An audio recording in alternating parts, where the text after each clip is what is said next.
नमस्कार, आप लाइव बिहार देख रहे हैं। मैं हूं राजमोहन तिवारी। देखिए, अलग अलग विधानसभा सीटों की चर्चा में आज हम बात करने जा रहे हैं गोपालगंज जिले के अंतर्गत आने वाले कुचायकोट विधानसभा सीट की, जहां वर्तमान में अभी जो विधायक हैं वो जनता दल यूनाइटेड के अमरेंद्र कुमार पांडे हैं। बीते 3 चुनाव से लगातार वो इस सीट को अपने कब्जे में बनाए हुए हैं, लेकिन इस सीट को आखिरकार महागठबंधन जनता दल यूनाइटेड से कैसे अपने पाले में लेकर आए, किस रणनीति के तहत कैंडिडेट को उतारे, क्या समीकरण साधे, कौन पहलवान हो सकते हैं, इन तमाम मुद्दों पर बात करेंगे। हमारे साथ राजनीतिक विश्लेषक राय प्रतीक मौजूद हैं। कैसे देखते हैं कुचायकोट को? नमस्कार तिवारी जी। कुचायकोट विधानसभा क्षेत्र जो है गोपालगंज जिले का ही हिस्सा है, गोपालगंज लोकसभा क्षेत्र का ही हिस्सा माना जाता है। और कुचायकोट दबंग पांडे, अच्छा, बाहुबली पांडे, दबंगों की धरती है, बाहुबली की धरती है। काली पांडे, सतीश पांडे, पप्पू पांडे, ब्राह्मणों का गरगस प्रभाव दबदबा शुरू से रहा है। वैसे भी गोपालगंज जिला ब्राह्मणों का जिला माना जाता है, ब्राह्मणों का दबदबे वाला सीट माना जाता है।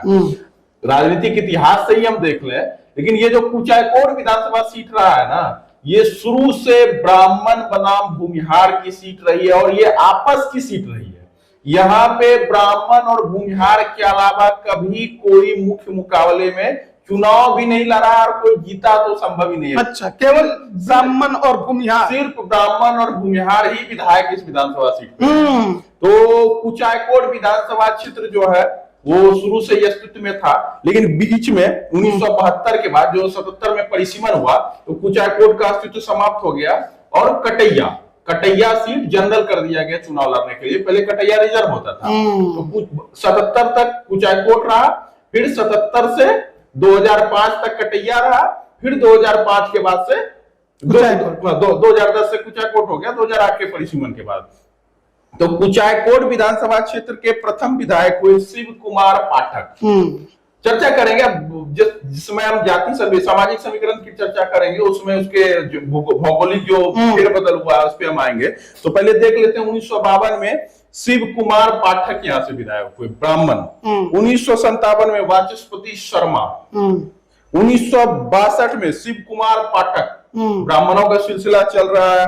1967 में सिलसिला टूट गया। नगीना राय, बड़े नेता, कोऑपरेटिव राजनीति के जनक, कई बार विधायक रहे, कुचायकोट कटैया से, गोपालगंज लोकसभा क्षेत्र से सांसद भी रहे 1980 से 84 तक, जब ब्राह्मणों का सिलसिला लगातार आ रहा था। द्वारकानाथ तिवारी जैसे दिग्गज ब्राह्मण नेता वहां से लगातार चुनाव लोकसभा सांसद निर्वाचित होते आ रहे थे। उस सिलसिले को तोड़ने वाले नगीना राय थे। 1980 से 84 तक गोपालगंज के सांसद रहे, लेकिन 1984 में पुनः ब्राह्मण काली पांडे, बाहुबली, निर्दलीय वहां से लोकसभा सांसद निर्वाचित हुए थे। तो 1967 में निर्दलीय नगीना राय, कद्दावर भूमिहार नेता। 1969 में फिर नगीना राय, 1972 में फिर नगीना राय। मतलब नगीना राय की राजनीति जो है वो शुरुआत हो चुका था। मंत्री बन रहे थे लगातार, बिहार सरकार में मंत्री भी बनते आ रहे थे। तो 72 में जीते, 72 के बाद तो फिर ये सीट खत्म हो गया, खत्म हो गया 77 के परिसीमन में। फिर कटैया को जनरल कर दिया गया। पहले कटैया भी सीट होता था, 62 में भी सब, लेकिन वो रिजर्व सीट होता था। 1977 में कटैया जनरल सीट हो गया और कुचायकोट खत्म हो गया। तो 1977 में कुचायकोट से पुनः नगीना राय विधायक बने। फिर 1980 में सिंहेश्वर शाही, फिर भूमिहार। लगातार भूमिहार का सिलसिला सरसर से चलते आ रहा है। 1985 और 90 में बच्चा चौबे, ब्राह्मण, भूमिहारों को हरा के फिर हर चुनाव ब्राह्मण बनाम भूमिहार ही हुआ है। 1995 और 90 बच्चा चौबे, 1995 फिर सिंहेश्वर शाही, फिर भूमिहार, ब्राह्मण, फिर भूमिहार। 2000 में किरण देवी, भूमिहार, आरजेडी की वरिष्ठ नेत्री। कोरिया दरबार एक बहुत बड़ा जमींदारी स्टेट है, भोरे विधानसभा में आता है। कोरिया दरबार के ही नर्सरी के प्रोडक्ट थे मोहम्मद शहाबुद्दीन, और लालू परिवार का बहुत ही घनिष्ठ संबंध रहा है कोरिया दरबार से। जाति से भूमिहार किरण देवी 2000 में।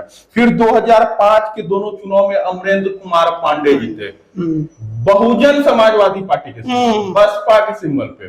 2005 के अक्टूबर की हम चर्चा कर लें तो 2005 के अक्टूबर में बीजेपी के प्रत्याशी थे उमेश प्रधान, जाति से भूमिहार। भाजपा ने भूमिहारों को टिकट दिया क्योंकि लगातार भूमिहार ज्यादा टर्म यहाँ से विधायक जीतते आ रहे थे, तो बीजेपी के उमेश प्रधान तीसरे नंबर पे चले गए। अच्छा। उन्हें मात्र 17,253 वोट आया। और यहाँ आरजेडी के या बीजेपी के भी भूमिहार थे, आरजेडी के भी भूमिहार थे, दोनों बगल से भूमिहार थे।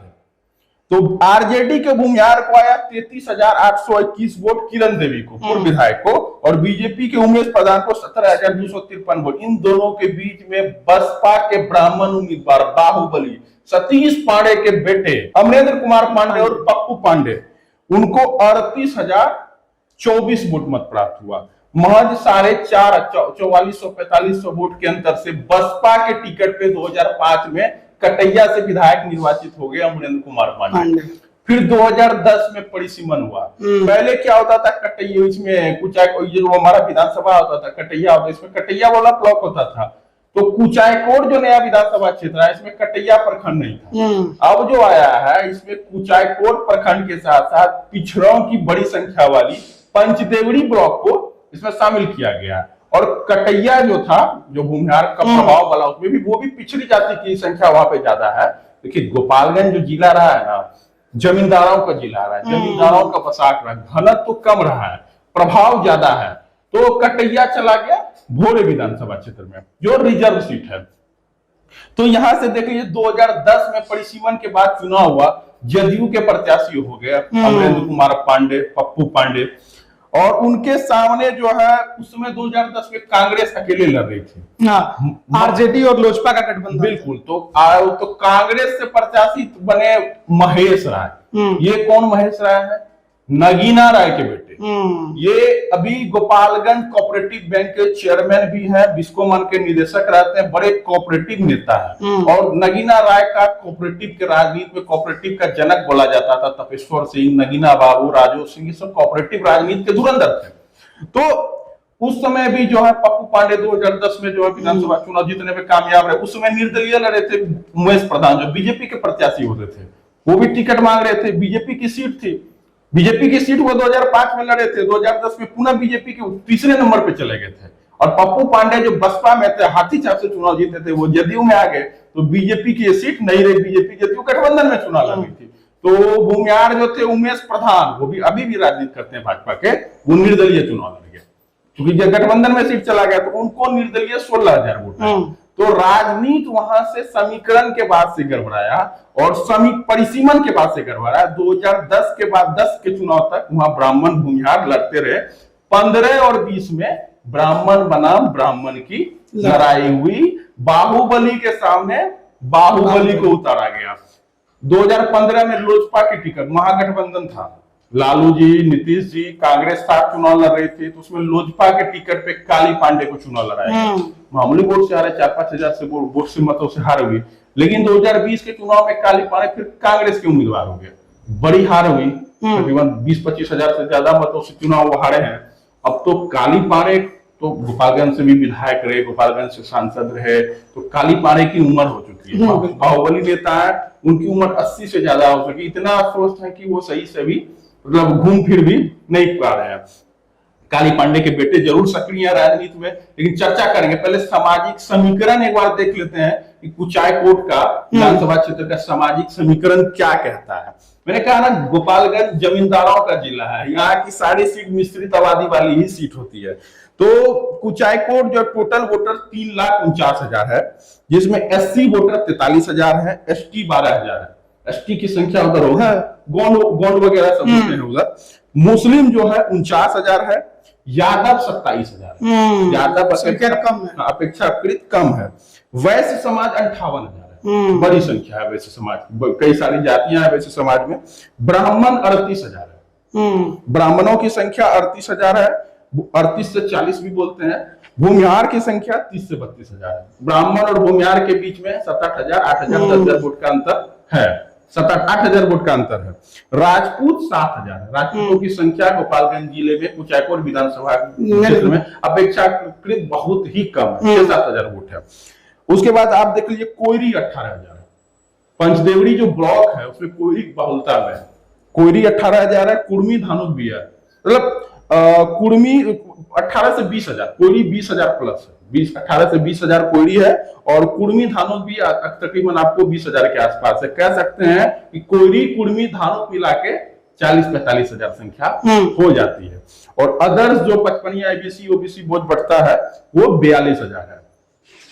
तो मिश्रित आबादी वाला ये क्षेत्र है कुचायकोट। दावेदारों की बात करें तो पप्पू पांडे के टिकट पे कोई संशय नहीं है। पप्पू पांडे मतलब अमरेंद्र कुमार पांडे, जदयू के दबंग पांडे, पिछले 4 बार से विधायक। बिल्कुल बिल्कुल, उनका भौकाल रहता है। उन्हें बोला जाता है किंग ऑफ गोपालगंज। ब्राह्मणों की दबदबे वाला जिला है गोपालगंज। तो पप्पू पांडे का हनक है।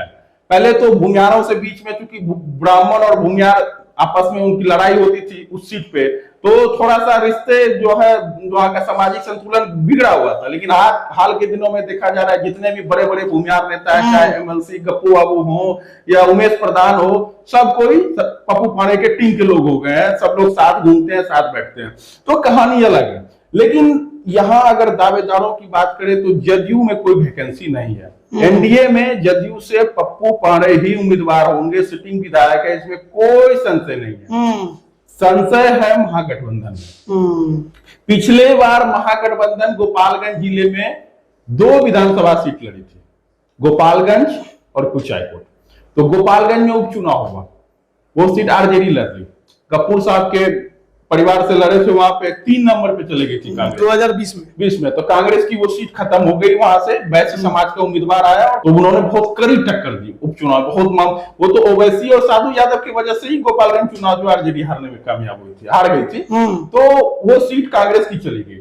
पूरा गोपालगंज जिले में कांग्रेस महज एक सीट पे चुनाव लड़ने लायक है और लड़ेगी, वो है कुचायकोट की। वहां भी उसकी 25 हजार से ज्यादा वोट से हार हुई थी, कालीपाले चुनाव हारे थे। फिर भी कुचायकोट पे उनका दावा मजबूत है। जिले में एक सीट कांग्रेस चाहेगी, हमें लड़ने के लिए चाहिए, और सवर्णों की सीट। मतलब आप कह रहे हैं कि 2020 में जो गोपालगंज सीट मिली थी अब वो नहीं मिलेगी, वो आरजेडी अपने पास रखेगी। हारी है बड़े अंतर से कुचायकोट भी, लेकिन कुचायकोट क्योंकि सवर्णों की सीट है, ब्राह्मणों और भूमिहारों की सीट है, इसलिए कांग्रेस इसको हर हाल में मांगेगी, इसका ये कंफर्म है। तो यहां से कांग्रेस में कई दावेदार है। कालीपाड़े जो है वो तो पूरा वृद्ध हो चुके हैं। तो कांग्रेस में भूमिहार दावेदारों की लंबी फहरिस्त है और जनसुराज से ब्राह्मण दावेदारों की लंबी फहरिस्त है। पहले हम जनसुराज की बात कर लें तो जनसुराज में 2 बड़े नाम है। एक है पंकज पांडे, काली पांडे के बेटे हैं। जनसुराज में बहुत तैयारी कर रहे हैं, पूरे क्षेत्र में एक्टिविटी है, बड़ी हुई है, खूब क्षेत्र में घूम रहे हैं। पंकज पांडे काली पांडे के बेटे हैं, जनसुराज से तैयारी कर रहे हैं। दूसरे दावेदार है विजय चौबे, ये पूर्व विधायक बच्चा चौबे के बेटे हैं और आईएफएस थे, आईएफएस अधिकारी रहे हैं, रिटायर्ड होके आए हैं और क्षेत्र में सक्रिय हैं। तो दोनों व्यक्ति पंकज पांडे और विजय चौबे दोनों जनसुराज से क्षेत्र में सक्रिय हैं। कांग्रेस में दावेदार हैं, कांग्रेस में एक सबसे बड़े दावेदार हैं धनंजय राय। वो पंचदेवड़ी प्रखंड से आते हैं जहां पे पिछड़ों की आबादी ज्यादा है। पंचदेवड़ी प्रखंड के प्रमुख है, मुखिया है, बेटे पुत्रवधू भी पंचायत समिति, मतलब पंचदेवड़ी प्रखंड पिछड़ों के वोट में उनका अच्छा खासा पकड़ है और कांग्रेस के शीर्ष नेतृत्व से, प्रदेश नेतृत्व से उनके संबंध बहुत अच्छे हैं। धनंजय राय पहले हो जाते हैं। फिर महेश राय को कैसे भूल सकते हैं, महेश राय भी 2010 में कांग्रेस के टिकट पे चुनाव लड़े, नगीना राय के बेटे हैं, गोपालगंज जिला कोऑपरेटिव बैंक के अध्यक्ष है, बिस्कोमान के निदेशक रहते हैं। तो उनकी सक्रियता थोड़ी कमी है, कोऑपरेटिव राजनीति में ज्यादा बढ़ी है। तो धनंजय राय की सक्रियता जो है काफी बढ़ी हुई है। उसके बाद महेश राय है। लेकिन सबसे बड़ी बात यह है कि कांग्रेस के भीतर कोई ब्राह्मण चेहरा उस हिसाब से सक्रिय नहीं दिख रहा है जैसे कि जनसुराज में सक्रिय है। एक और चर्चा होती है काली पांडे के बेटे धीरज पांडे की, नहीं उस हिसाब से सक्रियता नहीं है। जो हम क्षेत्र में लोगों से जो हम फीडबैक ले पा रहे हैं तो सक्रियता नगण्य है। और काली पांडे का पूरा मतलब सिस्टम जो उनका क्षेत्र के लोग हैं, सब कोई अभी जनसुराज के साथ ही घूम रहा है। और राजद को कैसे भूल सकते हैं, राजद से किरण देवी कोरिया दरबार, उनके बेटे अंकुर राय गोपालगंज जिला परिषद के उपाध्यक्ष हैं, बड़े नेता है। मुकुल राय भी जिला परिषद लड़ते हैं, उन्हीं के परिवार से। तो किरण देवी स्वाभाविक है, उम्र 70 प्लस हो रहा है, लेकिन दावेदारी है, बेटे भी है, बेटे को भी प्रोजेक्ट करना चाहती हैं। तो किरण, दूसरी एक है सुनीता कुशवाहा, 33,000 वोट लाई थी पिछले बार रालोसपा के, हाँ, उपेंद्र कुशवाहा के पार्टी से, वो अभी राजद के साथ है। लेकिन दिक्कत यह है ना कि ये सीट अभी तक सिर्फ ब्राह्मण और भूमिहार चुनाव लड़ते आए हैं। ब्राह्मणों की सीट है, भूमिहारों की सीट है, सवर्णों की सीट है, तो इस सीट को कांग्रेस मांगेगी। और आरजेडी भी अगर चुनाव लड़ती है तो किसी न किसी सवर्ण को ही चुनाव लड़ाया जाएगा, क्योंकि सवर्ण भी तो लड़ा रहा है ना जिले में। और ऊपर से वो देखिए, कुशवाहा ऑलरेडी हथुआ से चुनाव विधायक है, राजेश सिंह कुशवाहा, तो एक जिले में ऑलरेडी एक कुशवाहा हथुआ से विधायक है, तो कुचायकोट से दावेदारी स्वतः कमजोर हो जाती है।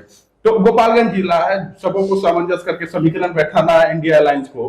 तो हमें लग रहा है यहाँ पे जदयू के पप्पू पांडे के सामने कांग्रेस से कोई सवाल हो सकता है भूमिहार चुनाव लड़े, जो पुरानी सीट रही है ब्राह्मण बनाम भूमिहार की। और जनसुराज यहाँ काफी मजबूती से चुनाव लड़ सकता है, उसके पास काली पांडे के बेटे हैं, बच्चा चौबे के बेटे हैं, तो देखना पड़ेगा यहाँ जनसुराज भी फैक्टर करेगा, क्योंकि ब्राह्मणों की पार्टी है, प्रशांत किशोर है, ब्राह्मणों में पैठ है, हम सूत्रधार ब्राह्मण है। बिल्कुल बिल्कुल, और टिकट भी ब्राह्मण को ही देंगे कुचायकोट में, ये भी सत्य, अटल सत्य है। तो लड़ाई दिलचस्प होगी, ब्राह्मण बनाम भूमिहार, पारंपरिक सीट रही है, अपने बीच की सीट रही है, सवर्णों की सीट है, तो ब्राह्मण बनाम भूमिहार फिर से मजबूती से कुचायकोट में नजर आ सकता है। क्योंकि राजद का अपना भी समीकरण है, सारण जिले में, गोपालगंज जिले में, सारण कमिश्नरी में, और कुचायकोट की सीट 2 बार ब्राह्मण के सामने ब्राह्मण लड़ा के इंडिया अलायंस ने देख लिया। 2015 में भी देखा, 2015 में भी ऐसा हुआ है, लोजपा से इधर से आए थे। तो जब ब्राह्मण बना ब्राह्मण की लड़ाई होती है